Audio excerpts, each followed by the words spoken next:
Dear students, मैं doctor Purnima Dixit BSc second year में आज हम transition metals chemistry of first row transition series, ठीक है। हम प्रथम संक्रमण श्रृंखला तत्वों के रसायन के बारे में पढ़ रहे हैं। अब संक्रमण तत्वों के विशिष्ट गुण आज हम पढ़ रहे हैं। आप सभी जानते हैं, पहले भी पढ़ चुके हैं 12th क्लास में। संक्रमण तत्वों में बाह्यतम कक्षक का इलेक्ट्रॉनिक विन्यास जो है वो 4s2 होता है। अभी इससे पहले जब हमने विन्यास पढ़ा था तो आपने देखा था कि किस तरीके से 4s2 विन्यास के बाद जो है s कक्षक ज़्यादा विसरित हो जाता है और इसीलिए d कक्षक ऊर्जा में और भी कम हो जाता है, क्योंकि वो 4s कक्षक के इलेक्ट्रॉन्स को प्रतिकर्षित करता है और इस प्रकार से नाभिक की तरफ और भी अधिक d कक्षक चले जाते हैं और इस प्रकार से ऊर्जा में कमी होती है। तो संक्रमण तत्वों के बाह्यतम कक्षक का जो इलेक्ट्रॉनिक विन्यास है वो है 4s2 और साथ ही एक आवर्त में लेफ्ट से राइट की तरफ, या अगर हम पीरियोडिक टेबल की तरफ मुंह करके खड़े हों तो लेफ्ट से राइट की तरफ चलने पर जहां एक एक इलेक्ट्रॉन की वृद्धि होती है, वहीं साथ में जो प्रभावी नाभिकीय आवेश है वो भी बढ़ता है और आवरण प्रभाव यानी स्क्रीनिंग इफेक्ट जो है वो भी बढ़ता है। आवरण प्रभाव क्या होता है?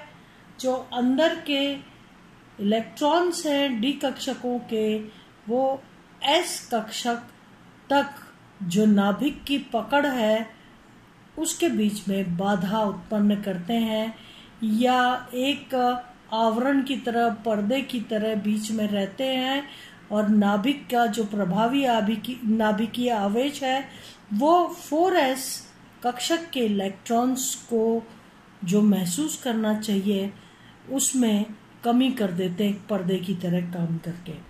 तो जैसे जैसे नाभिक पर आवेश का मान बढ़ता है वहीं आवरण प्रभाव भी बढ़ता है, अतः आकार में कमी बहुत ही कम होती है।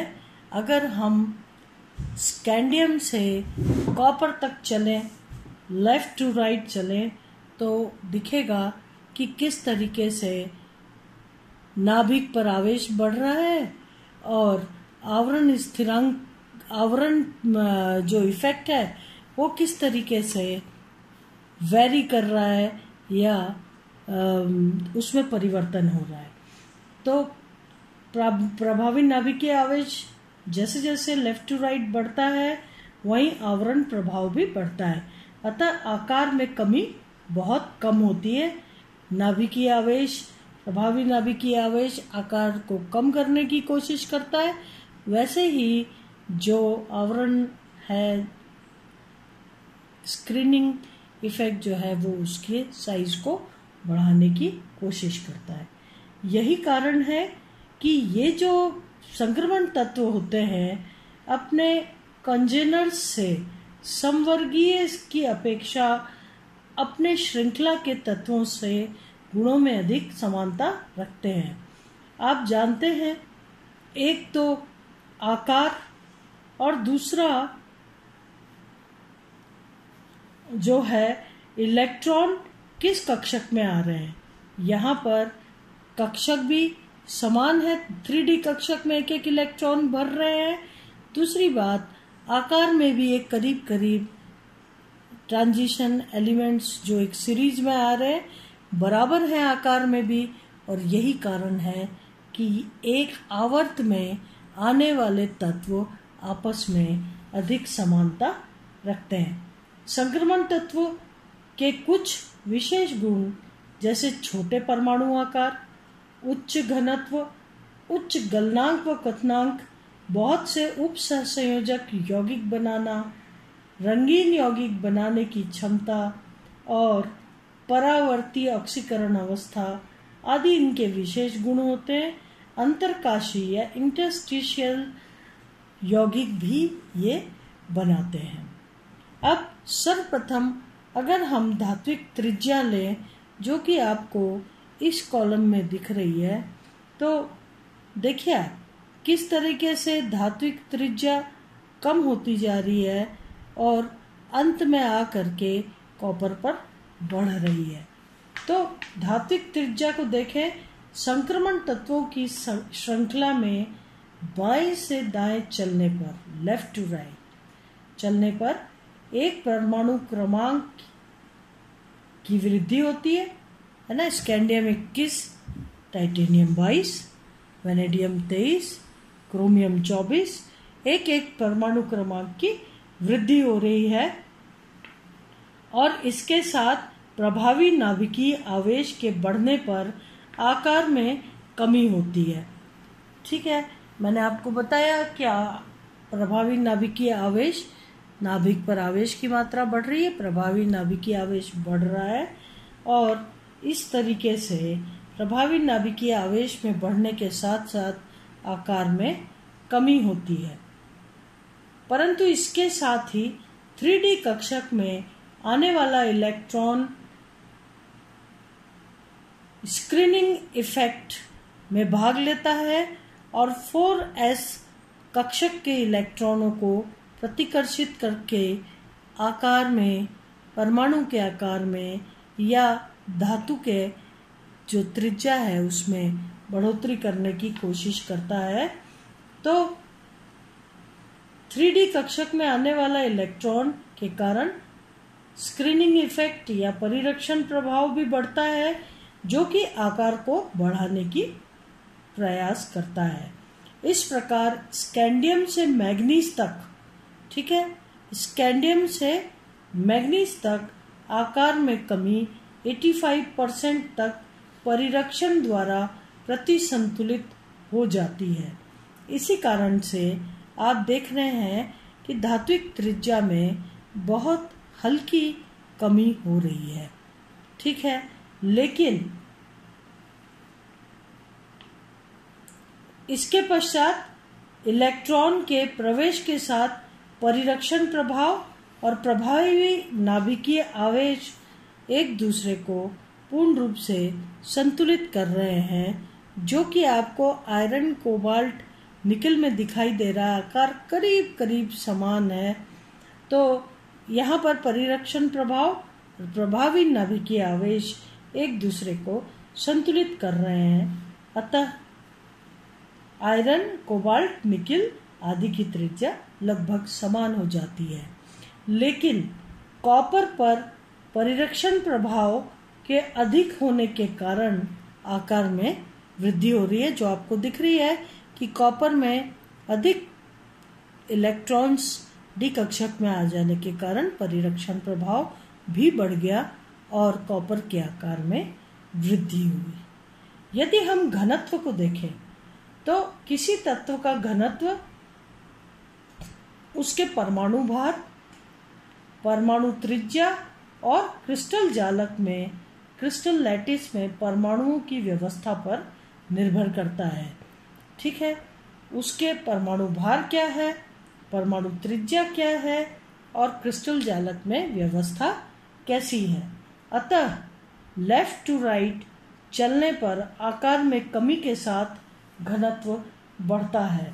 आप जानते हैं लेफ्ट टू राइट जब हम चल रहे हैं तो अभी आपने देखा किस तरीके से आकार में कमी हो रही है और इसलिए घनत्व जो है वो बढ़ेगा और वो आपको इस कॉलम में दिखाई दे रहा है किस प्रकार से लेफ्ट टू राइट चलने पर, स्कैंडियम से कॉपर तक चलने पर जो घनत्व है उसमें वृद्धि हो रही है। इसमें परमाणु निबिड़ संकुलित संरचना यानी क्लोज्ड पैक्ड स्ट्रक्चर में होते हैं, अतः घनत्व उच्च होते हैं। मैग्नीज में D5 विन्यास के कारण विशेष संकुलित क्रिस्टल व्यवस्था होती है। इसी कारण इसके घनत्व में अपेक्षा अनुसार वृद्धि नहीं होती। यहाँ पर आप देख रहे हैं मैंगनीज में जहाँ पर इससे अधिक वृद्धि होनी चाहिए थी, आप अगर वैनेडियम से क्रोमियम के आकार में वृद्धि देखें तो काफी दिखाई पड़ रही है, जबकि मैंगनीज के केस में ऐसा नहीं हो रहा है D5 आयन के कारण। संक्रमण तत्वों का घनत्व वर्ग में नीचे जाने पर बढ़ता है क्योंकि आकार में कमी हो रही है, परंतु तृतीय संक्रमण श्रृंखला के तत्वों का आकार लेंथेनाइट संकुचन के कारण द्वितीय श्रृंखला के तत्वों के लगभग बराबर होता है।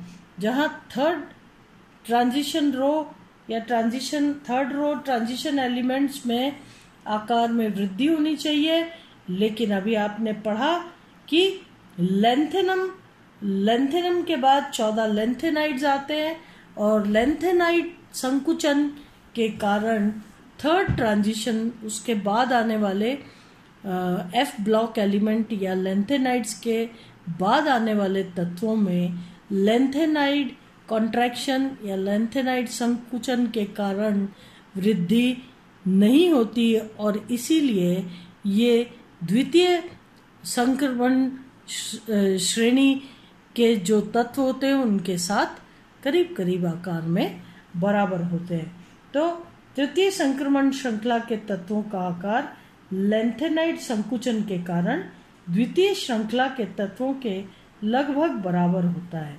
जबकि परमाणु भार में 32 का अंतर होता है। अगर द्वितीय संक्रमण श्रृंखला और तृतीय संक्रमण श्रृंखला को देखा जाए तो द्वितीय संक्रमण श्रृंखला और तृतीय संक्रमण श्रृंखला के तत्वों का आकार या त्रिज्या करीब करीब बराबर होती है, जबकि इनमें इलेक्ट्रॉन्स में 32 का डिफरेंस होता है। 32 इलेक्ट्रॉन अधिक होते हैं तृतीय संक्रमण श्रृंखला में। जैसे कि अगर आप देखें तो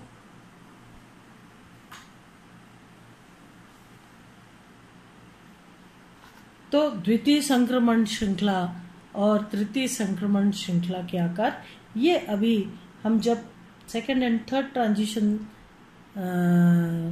chemistry of second and third transition series elements पढ़ेंगे तब उसमें वहाँ पर पढ़ेंगे। तो यहाँ पर आप ये जान लेंगे कि द्वितीय श्रृंखला के तत्वों के लगभग बराबर होते हैं कौन? तृतीय श्रृंखला के तत्व, क्योंकि यहाँ पर थर्ड ट्रांजिशन सीरीज जो है लेंथेनाइड संकुचन के कारण आकार में कमी होती है, जो कि सेकेंड ट्रांजिशन सीरीज एलिमेंट्स के बराबर आकार में बराबर हो जाते हैं। अगर आप गलनांक को देखें तो आप जानते हैं कि संक्रमण धातुओं के क्वथनांक व गलनांक उच्च होते हैं, क्योंकि परमाणु प्रबल अंतर परमाणुवीय आकर्षण बलों के द्वारा बंधे रहते हैं। इनमें जहां सहसंयोजक गुण होते हैं बंध में वहीं पर उसके साथ साथ धात्विक बंध भी बनते हैं। तो संक्रमण धातुओं के क्वथनांक व गलनांक उच्च होते हैं, क्योंकि परमाणु प्रबल अंतर परमाणुवीय आकर्षण बलों द्वारा बंधे रहते हैं। इनमें धात्विक बंध के साथ साथ डी अतिव्यापन द्वारा सहसंयोजक बंध भी बनते हैं। अतः प्रबल बंध की उपस्थिति के कारण ये अधिक कठोर होते हैं और इनके गलनांक क्वथनांक उच्च होते हैं। अयुग्मित इलेक्ट्रॉन के बढ़ने के साथ साथ धात्विक बंध सामर्थ्य बढ़ता है। अतः स्कैंडियम से क्रोमियम तक गलनांक बढ़ने के पश्चात घटने लगते हैं। आप देखिए, स्कैंडियम से क्रोमियम तक एक एक अयुग्मित इलेक्ट्रॉन की संख्या बढ़ रही है और इसीलिए गलनांक बढ़ रहे हैं। लेकिन इसके पश्चात मैग्नीज से इलेक्ट्रॉन्स में पेयरिंग शुरू हो जाती है। मैग्नीज तो आप जानते हैं विशिष्ट संरचना या इसके जो इलेक्ट्रॉन्स हैं उनमें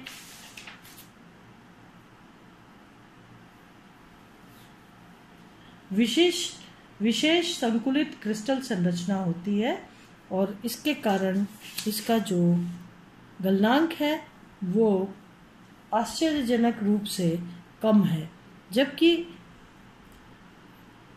यहाँ तक क्रोमियम तक बढ़ने के बाद धीरे धीरे ये कम होने लग जाता है क्या गलनांक। तो इस तरीके से ट्रांजिशन सीरीज प्रथम संक्रमण श्रेणी के जो तत्व हैं उनमें क्रोमियम तक गलनांक बढ़ने के बाद मैग्नीज विशिष्ट संरचना के लिए इतना कम गलनांक अचानक ही हुआ। अन्यथा आप देखिए धीरे धीरे गलनांक कम होता जा रहा है जैसे जैसे अयुग्मित इलेक्ट्रॉन का युग्मत होता जा रहा है या युग्मित इलेक्ट्रॉन की संख्या कम होती जा रही है।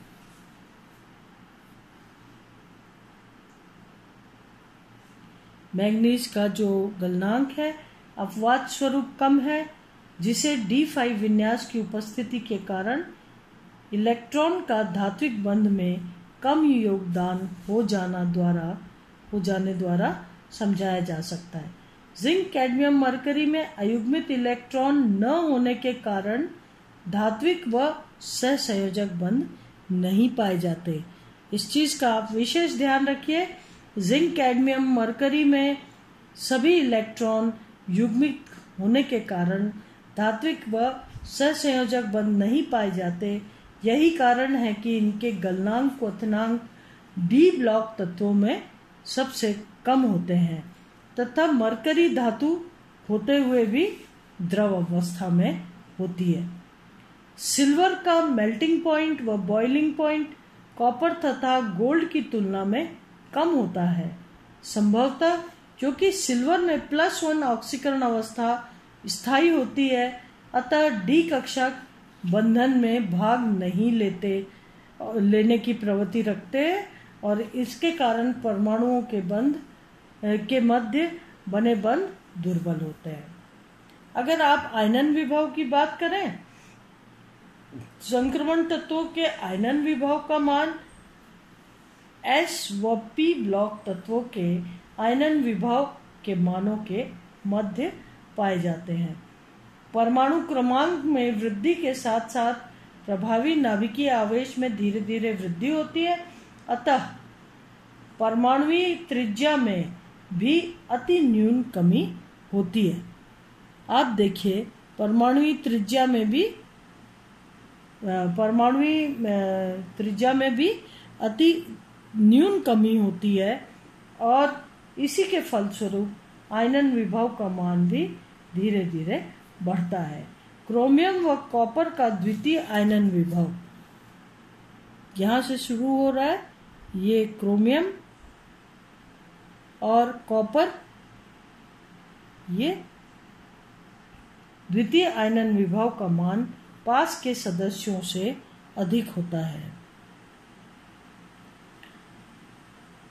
क्योंकि इलेक्ट्रॉन अर्धपूर्ण D5 व पूर्णतः भरे D10 कक्षक से निकलता है। आज के लिए इतना ही। धन्यवाद। अगले लेक्चर में हम ऑक्सीकरण अवस्था पढ़ेंगे। धन्यवाद।